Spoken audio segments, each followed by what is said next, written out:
ఆదోని. ఆ ఊరిలో వింత ఆచారం. ఒకే రోజు ఊరంతా సహపక్తి భోజనం. ఆదోని మండలంలోని నారాయణపురం గ్రామంలో వెలిసిన శ్రీ గర్జపతాత దేవాలయంలో పూర్వకాలం నుండి వింత ఆచారం కొనసాగుతుంది. గ్రామస్తులు తెలిపిన వివరాల మేరకు గర్జపతాత దేవాలయం పురాతనమైనదని, పూర్వకాలంలో గర్జపతాత దేవాలయంలో సేవలు చేసుకుంటూ హగిరమ్మ అవ్వ అనే ఆవిడ ఉండేదని, ఆ ఊరి గుండా సలవప తాతలు, ఉచ్చరప్ప తాతలు అనే ఇద్దరు అవధూతులు ఆ ఊరి గుండె వెళ్లేవారని, నారాయణపురానికి ఒక సంవత్సరం కరువు రావడంతో గ్రామంలో ప్రజలు తీవ్ర ఇబ్బందులు పడ్డారు. ఆ ఊరి గుండా వెళ్తున్న ఆ అవధూతులను హగిరవ్వ అవ్వ కరువు నివారణ మార్గం అడగగా, ఆ అవధూతులు ఊరిలో ఉండే ప్రతి కుటుంబం తమ ఇంట్లో ఒక రోజుకు భోజనం ఖర్చు అవుతుందో అంత వండి దేవాలయంలో రాశిగా వేయాలని, మరియు గ్రామ అడవుల్లో పండి ఆకుకూరలు తీసుకువచ్చి దేవాలయంలో వండి అనంతరం గర్జపతాతకు ప్రత్యేక పూజలు నిర్వహించి ఆ అన్నాన్ని మరియు స్వామివారికి నైవేద్యంగా సమర్పించి ఊరందరూ దేవాలయ ఆవరణంలో స్వామివారి ప్రసాదంగా అన్నాన్ని స్వీకరించాలని తెలిపారు. అలా చేసిన తర్వాత వాళ్ళ ఊర్లో కరువు అనేది లేకుండా జరిగిందని వారు తెలిపారు.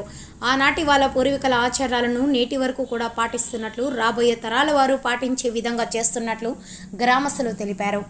ఈ ఆచారం పాటించడం తమకెంతో గర్వకారణంగా ఉందని గ్రామస్తులు తెలిపారు. కార్తీక మాసం అంతా గర్జపతాత దేవాలయంలో పూజలు, భజనలు నిర్వహించి కార్తీక మాసం అయిన తర్వాత వచ్చే మొదటి ఆదివారం రోజున గ్రామంలోని ఆడపడుచులకు వడి బియ్యం వేసి మరుసటి సోమవారం రోజున గ్రామంలో ఈ కార్యక్రమాన్ని నిర్వహిస్తున్నట్లు గ్రామస్తులు తెలిపారు. ఈ కార్యక్రమంలో గ్రామంలోని ప్రజలు తండోపతండాలుగా పాల్గొని స్వామివారిని దర్శించుకుని తమ మొక్కులు చెల్లించుకున్నారు, తీర్చుకున్నారు.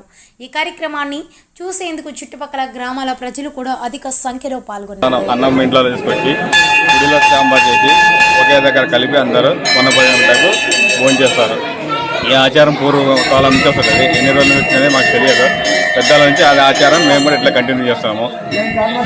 పూర్వం ఎవరు చెప్పినారు మీకు ఆచారం చేయాలి? మా పెద్దలు చెప్పింది మేము అదే ఆచారం కంటిన్యూ చేస్తున్నాము.